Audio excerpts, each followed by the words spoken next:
The Power of Truth, A Wise King's Justice. A Moral Story in 4 Parts. Part 1. The Kingdom of Nurabad. Long ago, beyond rolling deserts and silver rivers, there stood a prosperous kingdom called Nurabad. Its name meant City of Light, and people believed that the light did not come from the sun alone, but from justice that ruled the land. Merchants traveled from distant countries, scholars gathered in its libraries, and farmers slept peacefully at night, knowing their harvests were protected by law. At the heart of Nurabad sat a grand palace built of white stone and blue tiles. From this palace ruled King Amin, a man known not for his strength in war, but for his sharp mind and unshakable love for truth. He was neither young nor old, his beard lightly touched with gray, his eyes calm yet piercing. People said that when King Amin looked at someone, he could see not only their face, but their intentions. King Amin had learned wisdom the hard way. In his youth, he had seen how lies destroyed families, how greed ruined cities, and how injustice turned loyal citizens into rebels.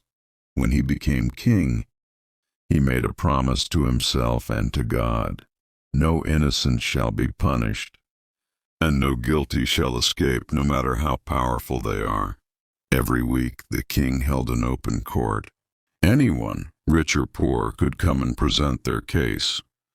Guards stood aside, and the king listened patiently, never interrupting until a person had spoken their full truth. Many rulers pretended to listen. King Amin truly did. One morning, as the city awakened to the sound of prayer bells and market calls, a case arrived that would test the king's wisdom like never before. The accusation. 2 men entered the court together, both well known in Nurabad.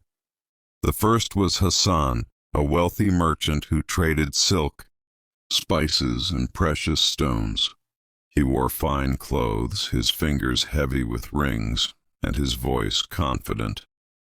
The second was Yusuf, a humble carpenter, dressed in simple cotton, his hands rough from years of labor.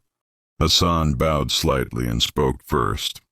"Your Majesty," he said, "this man has stolen a pouch of gold from my house. That gold was meant to pay my workers and prepare a caravan for the northern trade route. Without it, I face great loss." A murmur spread through the court. Theft was a serious crime in Nurabad. The king turned to Yusuf. "What do you say to this accusation?" Yusuf bowed deeply, his voice steady though his face was pale. "My king, I swear by the Almighty I have stolen nothing. I have worked for Hassan in the past, yes, but I am innocent of this crime." Hassan quickly added, "He knows the layout of my house. He repaired my doors only last month. Who else could it be?" Many in the court nodded.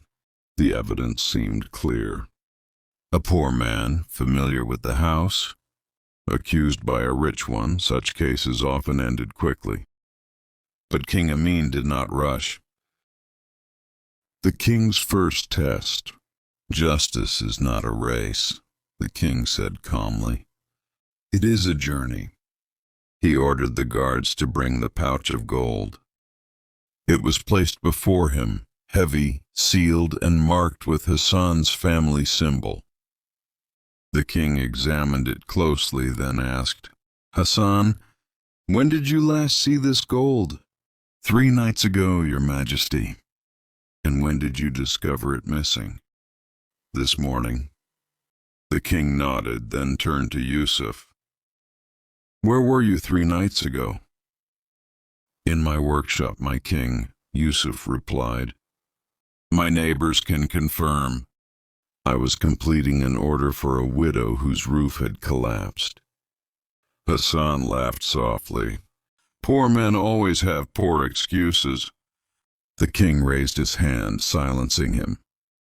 "Bring the widow and the neighbors," King Amin ordered. Truth gained strength when tested. The court was dismissed until the afternoon. Seeds of doubt.